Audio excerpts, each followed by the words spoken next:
Gledate oddajo Klepet ob kavi. Iz psihologije mi je v glavi najbolj ostala tale slika. Ledena gora, ki po Freudovo predstavlja zavedno in nezavedno. Zavestni del je torej tale mala vidna špička zgoraj, medtem ko so večinski del torej se nahaja spodaj. A glej ga zlomka, ravno ta podzavestni upravlja 90% našega življenja. Ja, in če tega spodnjega dela ne spoznamo, lahko prihaja do nepričakovanih katastrof. Ja, tako neslavno je zaradi majhne ledene skalce potonil tudi nepotopljivi Titanik. No, in podobno je tudi pri nas. Človek recimo vse spomine, čustva in izkušnje zvesto beleži v podzavest, preko katere pa lahko iščemo vzroke za težave, s katerimi se srečujemo recimo v življenju. Seveda pa nam ima o tem veliko zapovedati moja gostja, učiteljica reikija, pa teta healinga, grafologinja in osebna svetovalka Edita Tomič. Lepo pozdravljena. Pozdravljeni. Edita, zdaj to pa pomeni v bistvu, da vse tisto, kar mi zavestno delamo, vse naše odločitve, pravzaprav niso čisto zavestne, ampak deluje na nas tudi nezavedno. Vsekakor, podzavest beleži vse, kar se dogaja okrog nas, tudi takrat, ko smo v nezavednem stanju, naprimer ali preveč opiti, ali pod drogo, ali pod narkozo, se v malih možganih kopičijo prosto leteči spomini.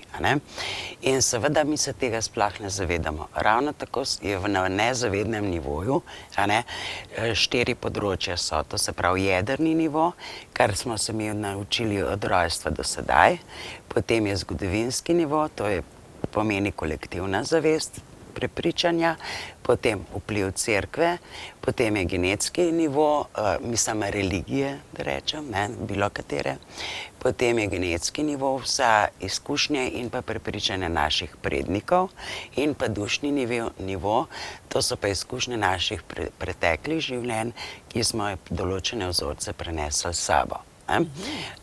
To je v naši podzavesti. Seveda, zavedno pa mi spremljamo dogajanja in potem tudi v kombinaciji s tem tudi odreagiramo. Edita, zakaj se nam dogaja, da recimo vemo, da nekaj ni okej, za nas pa vseeno vztrajamo, pa recimo lahko govorimo o službi, o partnerstvu, o kakšnih stvareh, ki čutiš, ali ti pa ti z glasa govori, ne, ni okej, ampak vsem bomo še naprej to delali. Zakaj? Ja, zaradi tega, ker mi pozabljamo, da med podzavestjo pa zavestjo je en majčken delček naših možganov, ki mu rečemo undercurrent ali preživetveni jaz. Ta preživetveni jaz ima to nalogo, da nas vedno želi zavarovati. To se pravi, če sem jaz v nekem partnerskem odnosu ali če sem ledeno hladna, ne izražam svojih čustev, pomeni, da je zaradi izkušenj in pa prepričanj v podzavesti moj preživetveni jaz odločil se in mi je dal lepo razlog, da je čutiti in izražati čustva nevarno, da izražajo čustva samo slabiči, sploh pri moških je to zelo prisotno, kjer na zgodovinskem in pa genetskem nivoju zelo močno zakorenjeno, in potem nam to plasira v zavest in potem se tako tudi obnašamo. A pa lahko mi preživetvenemu jazu v bistvu zaupamo? Ali ne? Ne. Preživetveni jaz je naš obrambni mehanizem. Zaradi tega, da ne trpimo preveč na čustveni ravni in pa zaradi tega, da se ne soočamo z tistimi najbolj črnimi scenariji, ki smo jih potlačili nekam globoko v podzavest. Jaz vem, ker sem imela s tem ogromno dela pri sama sebi, ker je bilo obrambni mehanizmi, ker preživetveni jaz nam tudi naredi to, da mi fizično drugače reagiramo. Dostikrat opažam, da naprimer sploh pri moških, da imajo tak odločen, močan glas, potem ženska, visoke pete, zelo trda hoja, potem lahko je ful mišičasto, tako bolj obilno telo, ker nas preživetveni jaz tudi na tem področju usmerja, zato da se nas druži in malo ustrašijo, se nam umaknejo, ker smo mi naredili zid, da nihče ne pride do noter, in to nam preživetveni jaz neprestano plasira. Ampak, a je v bistvu preživetveni jaz, rekli smo obrambni mehanizem, razumem. Ampak po drugi strani, A je to v bistvu vseeno nek tist glas, da moraš pa zdaj ti razumsko povezati, če se je pa vklopil preživetveni jaz, moram pa jaz nekaj spremeniti. Ja. Nekaj ni okej. To ni tako enostavno, ne? Ker, lejte, vsi mi govorimo o tem, da je treba imeti rad sebe, da mora delati na sebi in tako naprej, a ne? Ampak kaj ta preživetveni jaz naredi? V bistvu zablokira, ne? Ti se zelo, zelo težko sam sooči s tem, kaj je glavni razlog, ker si ti to nekam predalčkal, ne? Ker možgani predalčkajo, ne? In mi s Theta Healingom in to tudi čistimo to predalčkanje in odkrivamo, kam si to spravil, a ne? In kaj je to? Dobimo mi, to ni v redu, ne? In takrat to je nekako preživetveni jaz nam že sporoča, da je nekaj narobe. Ampak takrat se pa v naših zavesti sprožijo strahovi, a ne? In začnemo komplicirati, zakaj pa ne bi bilo to v redu, ne? A sem jaz sposoben nekomu reči ne, ne? Ker najbolj splošna fraza je to, za vse poskrbim, zase pa ne, ne? Ja, zakaj? Zaradi tega, ker ti je preživetveni jaz plasiral to, da je boljše se ukvarjati z drugimi, pomagati z drugimi, nikakor pa ne s sabo, a ne? Ker tukaj potem odkriješ tisti balast, s katerim se nekako ne moreš ali pa ne upaš soočati, ne? No, ko smo ravno pri Theta Healingu, je prav seveda, da omenim tudi nekaj vaših delavnic, ki se jih seveda lahko udeležite, in sicer boste v oktobru, natančneje 3. in 4. lahko poslušali in se učili in izvedeli nekaj več o reikiju, namreč gre za tečaj vseh stopenj, potem Theta Healing seminarji, ki se bodo začeli, torej začetni seminar 16. oktobra, nadaljevalni potem 25. septembra, torej malo prej, no v oktobru 24. natančneje pa imate torej poglobljeno kopanje. No, med njimi bo pa tudi nova delavnica, in sicer pogovor 10. oktobra? 10. oktobra, ja, pogovor s kreatorjem, a ne? Sicer to je nadgradnja ostalih seminarjev, o katerem tudi zdaj se pogovarjava, ne? Ker v bistvu mi pri mojem delu, pri osebnih svetovanjih, a ne, delamo več faz. Ta preživetveni jaz, a ne, je na 5. nivoju in nam plasira odgovor, zakaj mi tako reagiramo. Potem so zakoni, zakon pravi, to je varno, a ne, v bistvu absolutna resnica je pa nekje globoko v podzavesti, ki je pa treba ven zbrskati, ne, da jaz govorim, kaj je z osebo narobe, ampak v bistvu potom kaj, zakaj, kdaj, kdo in kje, a ne, pridemo do tistih ključnih prepričanj, mislim, dogodkov, situacij, ki se jih mi na zavedni ravni absolutno ne spomnimo več. Kaj pa, prej smo govorili o teh dušah oziroma predniki, ne, pa tako naprej, a je možno, da v bistvu imajo stare duše zaradi tega na tem svetu več težav, več izzivov, več ovir, ali ravno obratno? Ker v bistvu, zdaj, če prav razumem, ne, če si ti neka stara duša, pa imaš toliko nekih teh prejšnjih življenj, pa še potem izkušenj strani prednikov, pa je to v tepa, ne, potem verjetno prideš na ta svet in se rečeš Madonna. Skozi se ti vklapla preživetveni jaz, a je tako? Neprestano se vklapla tudi, jaz delam na sebi že 20 let, pa še vedno pridemo v situacijo, ki se to vklopi, ker je to popolnoma normalno, ker vsi, ki smo na tem svetu, imamo te vzorce in prepričanja, dokler smo tukaj, ne. Kar se pa duše tiče, ne, da je po teoriji Theta Healinga, o teh je ogromno teorij, ne, in tudi moje mnenje je to, da nihče ne ve, v kakšno situacijo bo šel naprej. Večinoma je pa tako, če pogledamo tele ljudi, ki imajo hendikepirana, ne, fizična telesa, ki imajo neke omejitve, ne, da v bistvu te duše so zelo razvite, zelo stare in so sposobne preživeti v takem fizičnem telesu, ne. To ne pomeni, da bomo šli kar vsi med nebovzete mojstre, a ne, ampak bomo dobili določeno izkušnjo in nalogo, ne. Seveda pa te prepričanja v preživetveni jaz, ne smemo pozabiti, da to ni samo na psihološki ravni. Ta vpliva zelo tudi na naše fizične bolezni. Ne? V kakšnem smislu? Zaradi tega, ker pride oseba z rakom, naprimer, ali kaj takega, poznam primer, zakaj se ta bolezen neprestano pojavlja, ne? Zakaj se vedno znova razširi v drugo obliko. Torej ponavlja. Ja, zaradi tega, ker pač smo potom terapije ugotovili, da s tem kaznuje ali svoje starše, da dobi, kjer so take in take stvari počeli v mladosti njeni, ali pa partnerja zaradi prevare in tako naprej. In v bistvu preživetveni jaz naredi to, da ima oseba neprestano pozornost. Ne? Zaradi tega se nekateri pozdravijo, nekateri se trenutno pozdravijo, ne? Ampak potem preživetveni jaz reče, super, ne? Zdaj ima pa jaz toliko in toliko pozornosti, ne? Pač družina se ukvarja z mano in tako naprej. In zopet pride do tega obrambnega mehanizma, zbolevanja. Isto je pri otrocih. Otroci, ki zelo zbolevajo v vrtcu, takrat imajo starši čas, popolnoma druga situacija je v družini, in se njihov preživetveni jaz, pa fizično telo, na to navadi.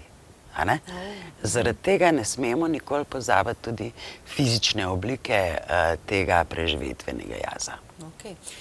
Kaj pa recimo, če si predstavljamo vse te izzive, da ga mečem še na pozitivno plat vseh izzivov, ovir, ki se nam dogajajo v življenju in podobne stvari, pa v bistvu to so razlogi, s katerimi mi lahko potem duševno oziroma dušno rastemo, ne? Definitivno. V bistvu vsaka naša duša si že prej izbere svojo dušno družino naprej in prije na ta svet, kaj moramo preživeti, to je božansko tempiranje, po kateri poti bomo prišli do v bistvu razvoja in izkušenj naše duše. Seveda je to pozitivno. Jaz pravim, vsaka taka negativna situacija, ki se nam zgodi v življenju, je treba iz nje se nekaj naučiti. Ne iskati krivca, pa da je on kriv, pa da moram jaz to kaj spremeniti, pa bolj biti odločen, pa to. Ne. Zakaj privlačim take situacije, zakaj privlačam take ljudi? In ne ostajati v vlogi žrtve, ampak zakaj meni služi ta situacija, nemogoča. Kakšno korist imam jaz od te bolezni, kakšno korist imam jaz iz tega razmišljanja. In zaradi tega se potem to generacijsko naprej vleče in v vsaki družini se najde nekdo, ki je kot satelit, ampak tej duši je naročeno, da slej kaj prej določene stvari za 7 generacij nazaj in pa 7 generacij naprej podela, določene vzorce, iz katerih se razvijajo tudi dedne bolezni.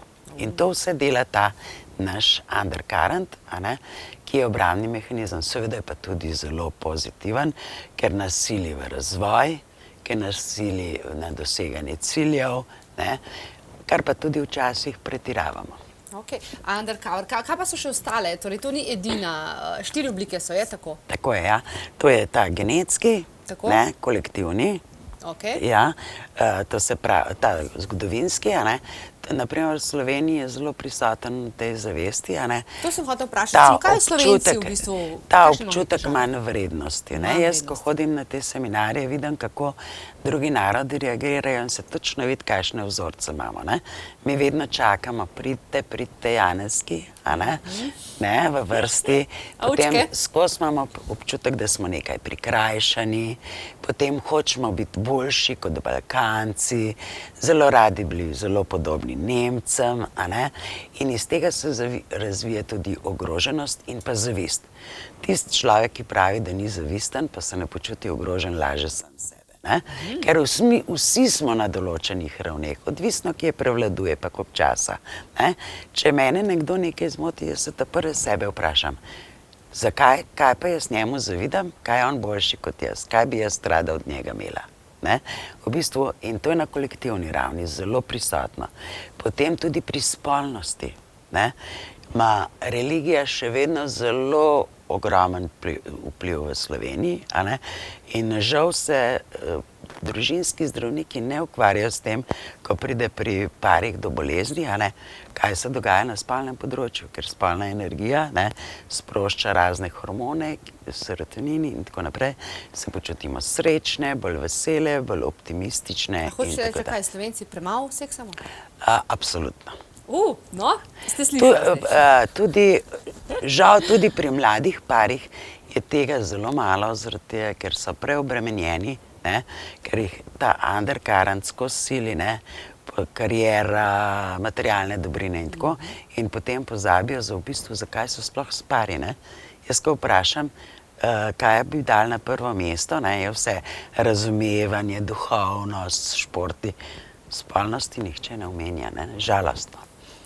To pa je žalostno. No, in zdaj konkretno, ne, kako jim v bistvu vi lahko pomagate? Kaj je? Zelo konkretno. Zelo konkretno. Oseba pride, izpostavi primer.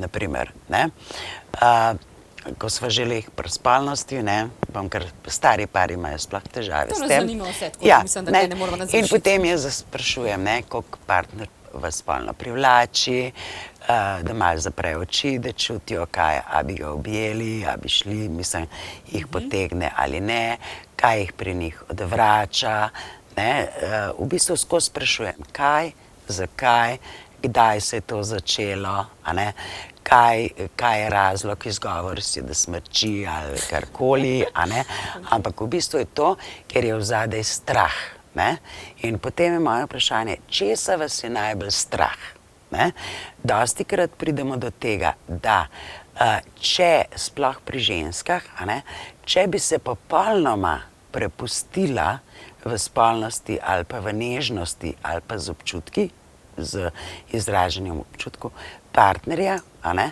da bi jo partner nadvladal, a ne, ampak potem bi se počutila ogroženo, ne, neenakovredno, kar pa sploh ni res, a ne, ker tukaj smo pa v Evropi zelo zakomplicirale ženske na tem področju, ne, ker hočemo biti alfe in omege. Jaz ne govorim, da bi mogle biti samo za štedilnikom, ampak neko normalno ravnovesje bi pa moralo biti, ne, ker če jaz cel dan sekiram moža, potem pa še zvečer pričakujem od njega, da me bo zadovoljil tako, kot jaz želim, a ne?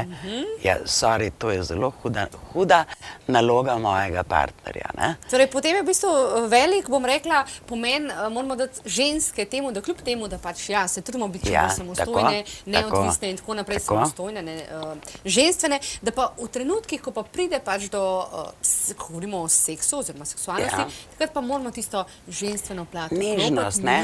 In se odpreti, ker če partner je z nami zato, ker nas ima rad, a ne? In moški zelo naporno je to, da morajo 10-krat na dan to povedati, a ne? Še po 30 ali 40 letih, a ne? Ja, meni je mož rekel, jaz sem ti povedal to pred 40 leti, nehaj me spraševati, a ne? Ja, ampak prepustiti se toliko, ne? Ker mi pa kar iščemo neke razloge, ne vem kaj vse, za napake, ampak v bistvu je zadnji samo strah, a ne, odpreti se, da ne bomo čustveno prizadeti, zavrnjeni, ponižani in potem iz tega strahu nastaja ta potreba po kontroli in pa seveda ljubosumje, kar pa popolnoma uničuje naše. Ampak to nam dela undercurrent, ta majčken delček med podzavestjo pa zavestjo, ne. Na tej genetski osnovi naših prednikov, sploh pa prednic, je toliko enih prepričanj, da ženska je lahko uspešna, samo z bogatim moškim. No, isto je mišljenje, da so ženske samo stroj za praznjenje moških, a ne, in tako dalje. To se pravi, res s sabo nosimo en kup enega balasta in z mojimi, pač na mojih osebnih svetovanjih, vse to testiramo z nihanji, ne, da je to moje prepričanje, ampak dejansko, kaj pri osebi je konkreten problem.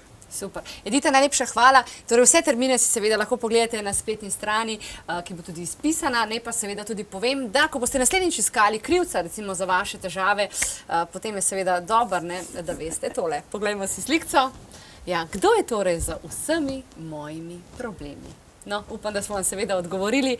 Ostanite v naši družbi še naprej.